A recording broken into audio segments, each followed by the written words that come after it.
नमस्कार। हमारा देश और पूरा विश्व आज कोविड-19 की चुनौती का सामना कर रहा है। कोविड-19 अभी खत्म नहीं हुआ है। ऐसे में हमारा फर्ज है कि हम सतर्क रहें। इसलिए जब तक दवाई नहीं तब तक कोई ढिलाई नहीं। कोरोना से बचाव के लिए जरूरी है नियमित रूप से हाथ धोना, मास्क पहनना और आपस में उचित दूरी बनाए रखना। याद रखिए, 2 गज दूरी, मास्क है जरूरी। खांसी, बुखार या सांस लेने में कठिनाई होने पर हेल्पलाइन नंबर 1075 पर संपर्क करें। Good morning students, this is Vaishali Dubey from district Chhindwara. Now today we are going to learn note making and summary writing. Students, सबसे पहले मैं आपको यह बताना चाहती हूँ कक्षा 12वीं में क्वेश्चन नंबर 2 में नोट मेकिंग समरी राइटिंग का एक फुल क्वेश्चन 8 मार्क्स का आता है, जिसमें हेडिंग पे 1 मार्क, नोट मेकिंग पे 4 मार्क्स और समरी राइटिंग पे 3 मार्क्स होते हैं। इसलिए ये 8 नंबर का एक फुल क्वेश्चन होता है जो आपके लिए बहुत ही हेल्पफुल होगा मार्क्स स्कोर करने के पर्पस से। So let us start with me. Note making. Dear students, you cannot read your lessons again and again without being bored. Moreover, it is time consuming, so note making should be learned. किताबों को बार बार पढ़ना उबाऊपन भरा होता है, इसीलिए note making सीखना जरूरी है। Note making is an art and it requires a lot of skill. इसके लिए कौशल की ज़रूरत होती है। Notes present big chunks of knowledge in a neat and brief form.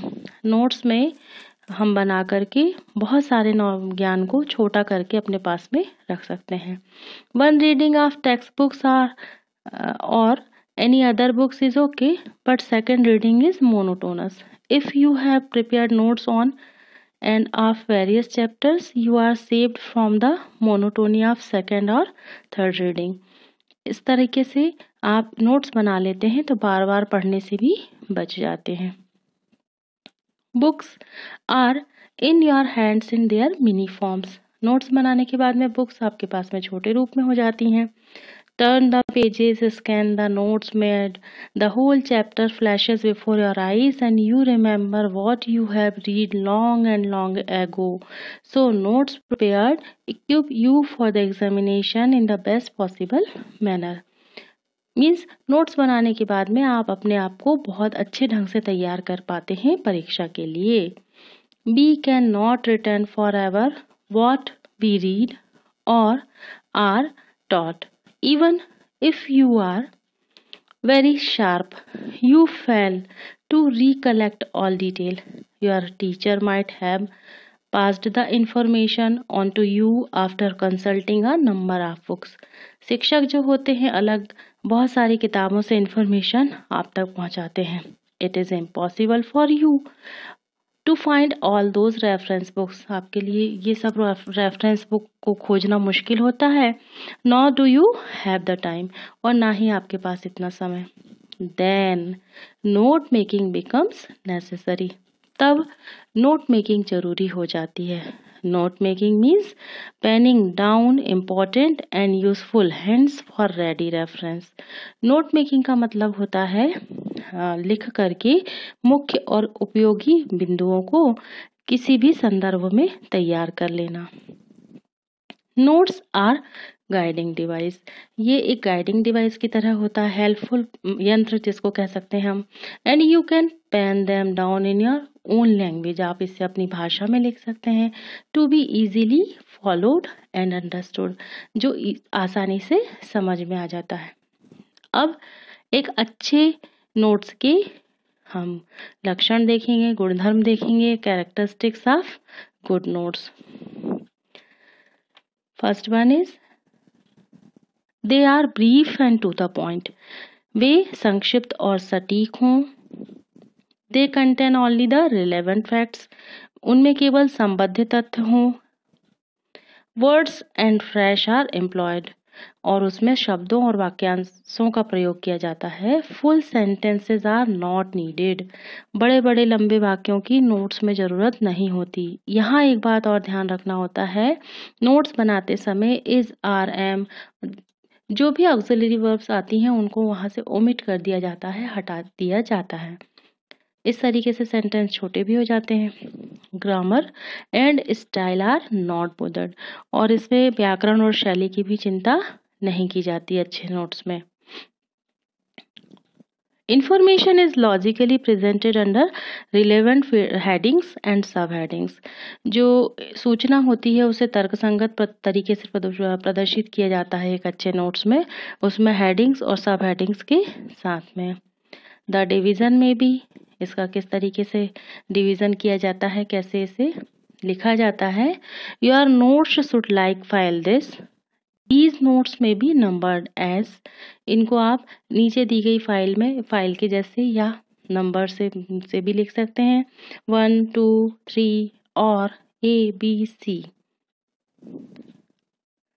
अब आती है नोट मेकिंग की बारी कि भाई नोट लिखा कैसे जाता है।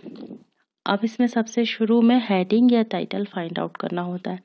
मान लीजिए आपके पास में कोई पैसेज आया एग्ज़ाम में, या आप कोई टॉपिक पे नोट्स बनाना चाहते हैं, तो उन टॉपिक्स को या उस पैसेज को आप पढ़िए।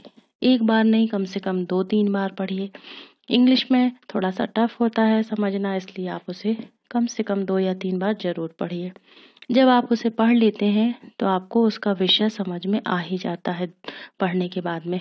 यदि आपको यह समझ में आ गया कि यह किस विषय में है या किस विषय में इस पूरे पैसेज के का जो सेंट्रल आइडिया है, कहना चाहिए किस टॉपिक पे है, बस वही उसकी हेडिंग होती है। तो आप उस शब्द को या वाक्यांश को हेडिंग के फॉर्म में लिखते हैं। इसके बाद सब हेडिंग्स लिखी जाती हैं। सब हेडिंग लिखने की भी कुछ ट्रिक्स होती हैं। मान लीजिए आपके नोट्स को,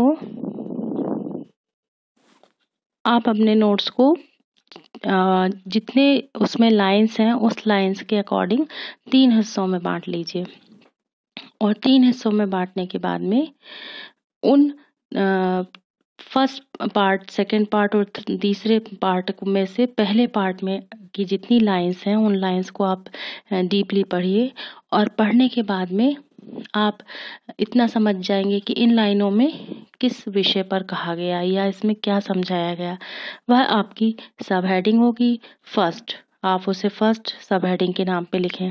फिर उन्हीं 4-5 लाइनों में आप उनको पॉइंट वाइज करके उनके पॉइंट को खोजें कि इसमें क्या कहा गया था, किसी विषय में, किसी बीमारी के विषय में कोई समझाया गया था, या किसी शिक्षाप्रद टॉपिक पे नोटिस था, या फॉरेस्ट के ऊपर था, कुछ पर भी हो सकता है। तो बस आपने फर्स्ट सब हेडिंग फाइंड आउट की, उसके जस्ट बाद में उन्हीं 4-5 लाइनों में से आपको उनके छोटे छोटे पॉइंट्स को लिखना है वाक्यांशों में, फुल सेंटेंस में बिल्कुल भी नहीं। उन्हें आप 1.1, 1.2, 1.3 इस तरीके से पॉइंट वाइज करके लिख सकते हैं। इसके बाद में जैसे 1.3 पर आपको कुछ और मुख्य बातें ऐसी थी जो देना है, तो आप उसे सब हेडिंग के फॉर्म में लिखेंगे, और अब उसके पॉइंट्स आप किस तरीके से देंगे, 1.3.1 सब पॉइंट, 1.3.2 सब पॉइंट, 1.3.3 ये सब पॉइंट कहलाएंगे। मीन्स एक ही 1.3 पॉइंट में कुछ विशेष बातें और थी जो इसी से रिलेटेड थी, 1.3 नंबर के पॉइंट से रिलेटेड, तो आपको उसको सब हेडिंग के फॉर्म में उसी पॉइंट्स में आगे लिखना होगा। अब नीचे जो पैराग्राफ आपने दूसरा और तीसरा हिस्सा बांटा था उनकी भी रीडिंग करें, और उनकी सेकंड सब हेडिंग और उनके पॉइंट्स को खोजें। इसी प्रकार तीसरी सब हेडिंग और उनके पॉइंट्स को खोज करके उन्हें पॉइंट वाइज लिखें। इस तरीके से एक नोट्स आपका कंप्लीट हुआ। अब नोट मेकिंग में एब्रिविएशन मतलब शब्दों का संक्षिप्तीकरण एंड सिंबल्स और संकेतों का बहुत ज़्यादा उपयोग किया जाता है, तभी तो नोट्स छोटे होंगे ना। इसमें कैसे शब्दों का संक्षिप्तीकरण किया जाता है देखेंगे। First one is capitalised initial letters. जब नोट्स में जैसे कोई शब्द आया है, फॉर एग्जांपल आप ऊपर स्क्रीन पे देख रहे हैं प्राइम मिनिस्टर यहाँ लिखा हुआ है, प्राइम मिनिस्टर में प्राइम का पी, मिनिस्टर में एम, हम इन्हें इसको कैपिटल करें और इसे पी डॉट एम करके लिखें। इस तरीके से पूरा प्राइम मिनिस्टर वर्ड लिखने की हमको ज़रूरत नहीं है, हमने पी डॉट एम लिखा। जब हम उसे परीक्षा के समय या बाद में जब भी नोट्स को पढ़ते हैं तो हमें समझ में आ जाएगा कि हमने इसे प्राइम मिनिस्टर के शब्द की जगह पी डॉट एम लिखा था। इस तरीके से और आगे इसमें समझाया गया है B dot C for British Broadcasting Corporation, L.I.C for L life insurance corporation of India, A.I.R for all India radio and so on.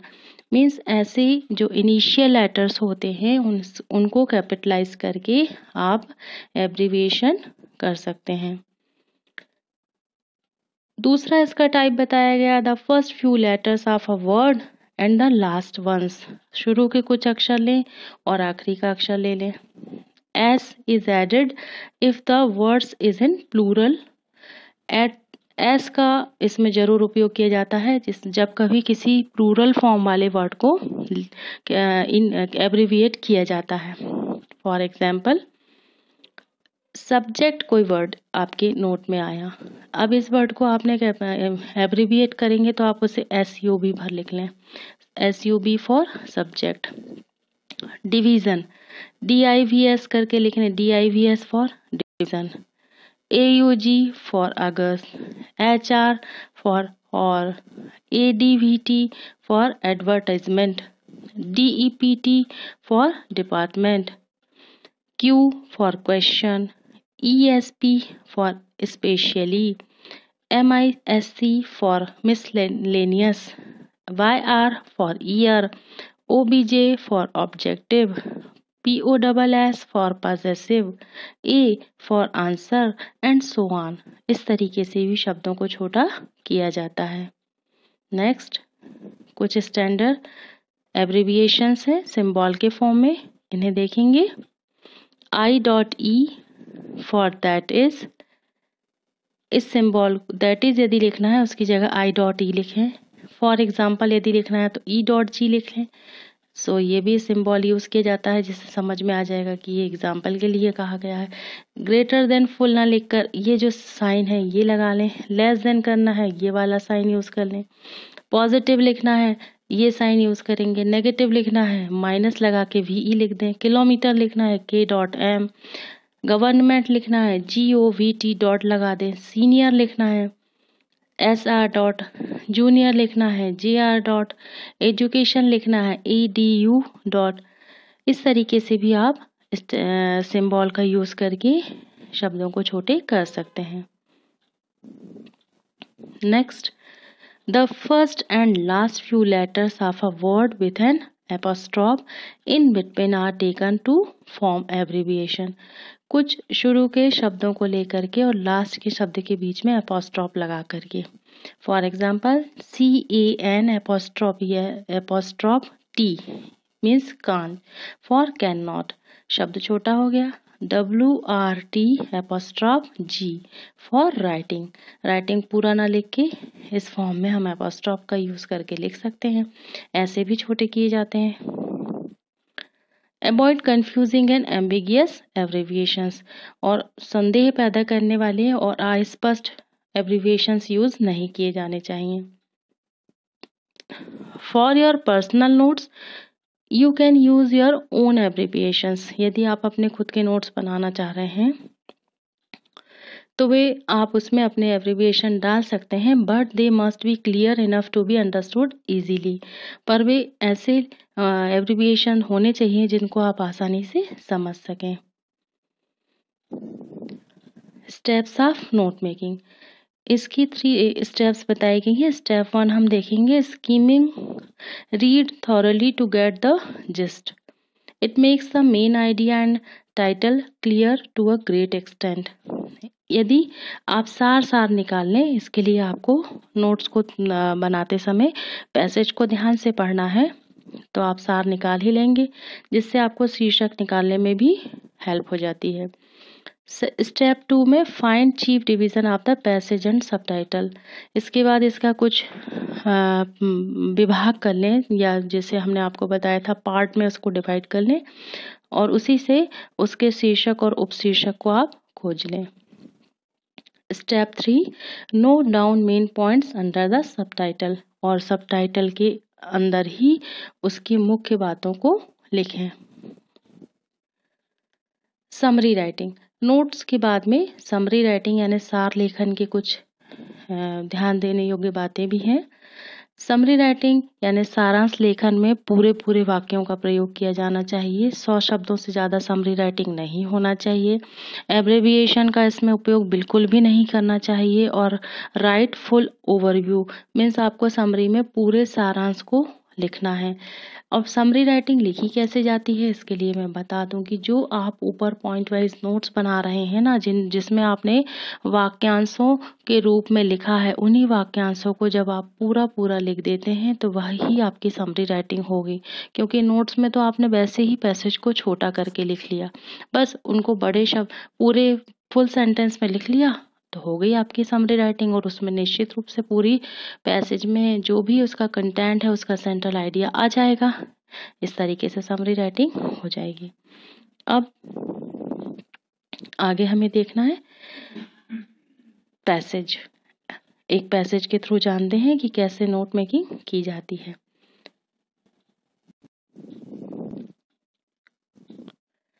Eight the end of the Second World War, Japan was defeated. Her economy was in ruins. Until 1952, she was occupied by Allied troops. द्वितीय विश्व युद्ध के बाद Japan हारा, उसकी अर्थव्यवस्था बर्बाद हो गई थी। 1952 तक वह एलाइड ट्रूप्स के कब्जे में रही। Mostly American, for the first 3 years, the Americans aimed at making sure that Japan could never start a war. She was forbidden from having armed forces and was given a democratic constitution. जो अर्थव्यवस्था उसकी लड़खड़ा गई थी, 1952 तक वह allied troops के कब्जे में रही और फिर पहले के 3 वर्षों के लिए ज़्यादातर अमेरिकी ने यह सुनिश्चित करने के उद्देश्य से कहा कि जापान कभी भी युद्ध शुरू नहीं कर सकता। उसे सशस्त्र बलों को रखने से मना कर दिया गया था और उसे एक लोकतांत्रिक संविधान दिया गया था। उसका खुद का लोकतांत्रिक संविधान यानी डेमोक्रेटिक कॉन्स्टिट्यूशन दिया गया। Americans did not at this stage seem concern about restoring the Japanese economy. अमेरिकियों ने इस स्तर पर जापानी अर्थव्यवस्था को पुनर्व्यवस्थित करने के बारे में चिंता नहीं दिखाई। Then they felt a strong need for an ally in Southeast Asia and began to encourage Japanese economic recovery. तब उन्हें दक्षिण पूर्व एशिया में संबंध करने की सख्त आवश्यकता महसूस हुई और जापानी अर्थव्यवस्था को उन्होंने सुधार करना वे शुरू करते हैं। From 1950, industry developed rapidly and by 1953 production had reached a high level. 1950 से उद्योगों का विकास किया गया तेजी से। 1953 से उत्पादन उच्च स्तर तक पहुंच चुका था। American occupying forces were almost withdrawn in April 1952. 1952 में अमेरिकी कब्जे वाली सेनाएं लगभग वापस ले ली गईं। एक बार फिर से इस पूरे पैराग्राफ को हम पढ़ते हैं। At the end of the second world war Japan was defeated, her economy was in ruins until 1952. She was occupied by Allied troops, mostly American. For the first 3 years, the Americans aimed at making sure that Japan could never start a war. She was forbidden from having armed forces and was given a democratic constitution. Americans did not at this stage seem concerned about restoring the Japanese economy. Then they felt a strong need for an ally in Southeast Asia and began to encourage Japanese economic recovery. From 1950, industry developed rapidly, and by 1953, production had reached a high level. American occupying forces were almost withdrawn in 1952. इसका next page देखेंगे. Japan's rapid recovery was possible because Americans gave them vital help. Japan का सुधार जो है वो तेजी से संभव था क्योंकि अमेरिकी जो है उनकी मदद करते थे. Japanese goods were allowed into American markets on favorable terms, and the USA supplied aid and equipment. जापानी के सामानों यानी गुड्स को, जो जापानी घरेलू सामान बनाया करते थे, उनको जापानियों ने अनुकूल शर्तों पर अमेरिकी बाजारों में अनुमति दी और यूएसए ने सहायता और उपकरण की आपूर्ति की. And economically healthy Japan meant a buffer against communism in south east Asia. और एक आर्थिक रूप से स्वस्थ जो जापान यानी प्रतिरोधी साम्यवाद के खिलाफ उत्तर पूर्व एशिया में जापान इस तरीके से तैयार हुआ. देन ये लास्ट पैरा है, क्या इसका इफेक्ट हुआ. The Korean war brought orders for military equipment and supplies and American firms began to cooperate with the Japanese on the development of new industries. Means जो कोरियाई युद्ध था, ये कि कोरियाई युद्ध सैन्य उपकरणों और आपूर्ति के लिए आदेश लाया गया और अमेरिकी फर्म नए उद्योगों के विकास पर जापानियों के साथ सहयोग करना भी शुरू करते हैं.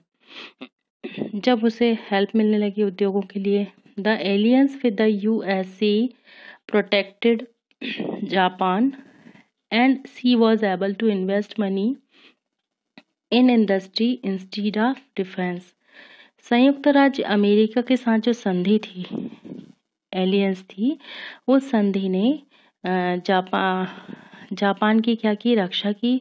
और वह रक्षा के बजाय जो है सैन्य यानी डिफेंस में पैसे लगाने की बजाय वो इंडस्ट्री में पैसा उन्होंने लगाया अपना, और वे सफल भी हुए. अब ये पैसेज हमने पढ़ा, इसकी नोट्स अब कैसे बनाएंगे ये देखते हैं. सबसे पहले हम इसके टाइटल को मेंशन करेंगे.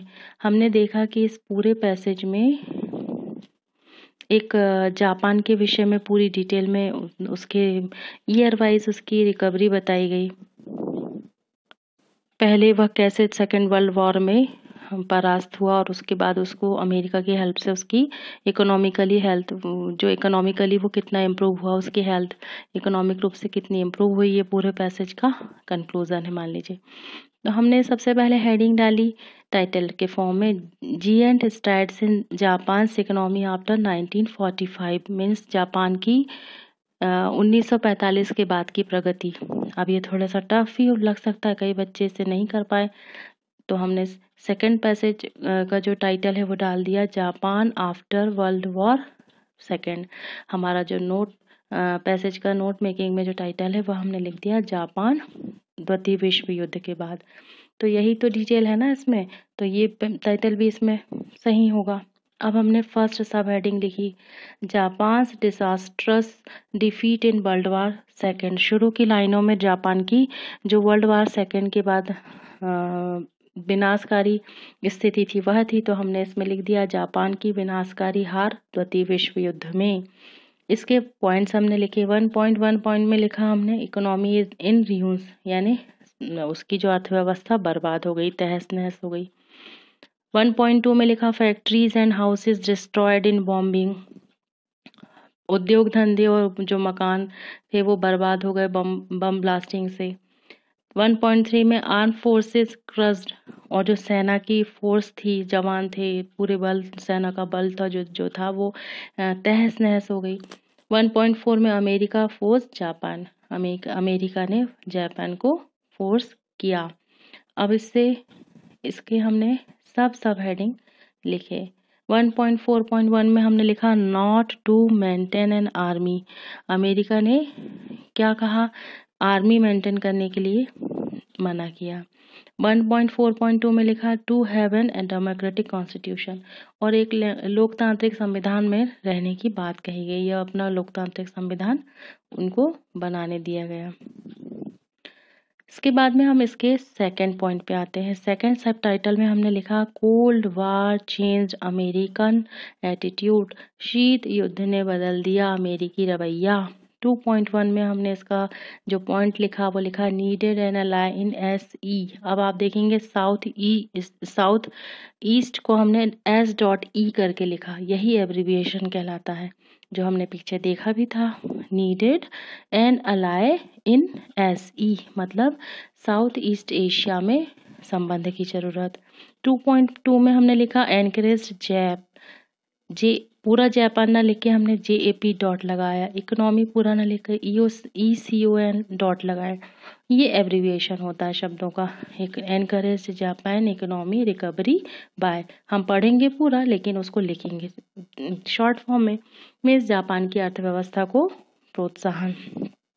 2.2 में सब पॉइंट में हमने लिखा 2.2.1 में विड्रॉइंग अमेरिकन फोर्स, अमेरिका ने क्या किया? अमेरिकी सेना को वापस लेना। 2.2.2 में लिखा giving favourable terms to Jap goods in USA, मतलब फेवरेबल टर्म्स में जापान की जो घरेलू सामग्री थी उनको USA में जाने की, USA के मार्केट में जाने की अनुमति। 2.2.3 में सप्लाइंग एड्स एंड इक्विपमेंट्स, अब यहाँ पर इक्विपमेंट्स को भी हमने शॉर्ट फॉर्म करके लिख दिया, यही एब्रिविएशन हुआ। और सहायता और सैन्य बलों की मदद। तीसरे और लास्ट सब हेडिंग हमने लिखी Japan a buffer state against communism. Last में यही हुआ था कि वह एक प्रतिरोधी की तरह हो गया था साम्यवाद के खिलाफ। इसके पॉइंट्स हमने देखा 3.1 में हमने लिखा कोरियन वार हेल्प्ड, जो कोरियन युद्ध था उसने हेल्प की। उससे क्या हेल्प हुई? 3.1.1 इसी के हमने सब पॉइंट्स लिखे, सब पॉइंट्स लिखे। America to cooperate with Japan, Japan के साथ अमेरिका की मदद। 3.1.2 में टू सप्लाई मिलिट्री इक्विपमेंट, सैन्य सामग्री की आपूर्ति करने के लिए। 3.2 में हमने जो सब टाइटल इसका तीसरे टाइटल का जो 3.2 पॉइंट हमने लिखा वह लिखा aliens with the USA help Japan, USA की जो संधि हुई थी जापान से उससे जापान को मदद हुई। इसके और पॉइंट हमने लिखा 3.2.1 में to invest money in industry, पैसों का इन्वेस्टमेंट हुआ उद्योगों में। 3.2.2 में हमने लिखा to become a healthy economy, एक स्वस्थ अर्थव्यवस्था बनने के लिए। इस तरीके से जापान की रिकवरी को हमने इकोनॉमिकली कैसे हुई उसे पॉइंट वाइज बताया। यही हमारा नोट मेकिंग कहलाया, या इसी तरीके से हमारी कोई भी विषय की हम नोट मेकिंग कर सकते हैं। अब आता है समरी राइटिंग। हमने आपको पहले भी बताया था समरी राइटिंग जो नोट मेकिंग में पॉइंट हम लिखते हैं उन्हीं पॉइंट्स को समरी में फुल सेंटेंस करके लिख दें तो हमारा पूरा समरी राइटिंग कंप्लीट हो जाता है। अब हमने लिखा the second world war was left Japanese economy in ruins, दूसरे विश्व युद्ध से जापान की इकोनॉमी बर्बाद हो गई। यानी सेकेंड वर्ल्ड वॉर के बाद में factories and houses they are destroyed in bombing, Japan was meant to keep a regular army and force to have an democratic constitution, Japan को रेगुलर आर्मी रखने के लिए मना कर दिया गया और उनको उनका खुद का एक डेमोक्रेटिक कॉन्स्टिट्यूशन बनाने के लिए कहा गया। However the cold war change the American attitude, परंतु कोल्ड वार यानी शीत युद्ध जो था उसने अमेरिका के एटीट्यूड यानी रवैये को बदला। America needed a faithful ally in SE Asia और साउथ ईस्ट एशिया से पढ़ेंगे। अमेरिका को एक संबंध रखने की जरूरत हुई साउथ ईस्ट एशिया में। It provide a protective umbrella to Japan, इससे जापान को एक अम्ब्रेला यानी प्रोटेक्टिव अम्ब्रेला के फॉर्म में हेल्प मिली। And help it in recovering its economy. इससे उसका मतलब उसकी जो इकोनॉमी थी ना, अर्थव्यवस्था की, में रिकवरी हुई, उसी में उसे हेल्प मिली। The Korean war brought them together, और जो कोरियन युद्ध था उसने उन्हें साथ लाया। किससे? अमेरिका और जापान को। This alliance help Japan to invest money in industry instead of defence. और इस संधि से जापान ने अपना इन्वेस्टमेंट जो था वह इंडस्ट्री में किया, बजाय डिफेंस यानी रक्षा के। It's economy become healthy and vibrant, और उससे उसकी इकोनॉमी यानी अर्थव्यवस्था हेल्दी हो गई। तो ये समरी राइटिंग हुई। सो स्टूडेंट्स, आई होप कि आपको नोट मेकिंग और समरी राइटिंग समझ में आया होगा। बिल्कुल इसी तरीके से आप किसी भी टॉपिक पे नोट मेकिंग और समरी राइटिंग कर सकते हैं। Thank you for watching. Have a nice day. किशोर अवस्था संबंधित समस्याओं के परामर्श हेतु समर्पित उमंग किशोर हेल्पलाइन के टोल फ्री नंबर 144225 पर संपर्क करें।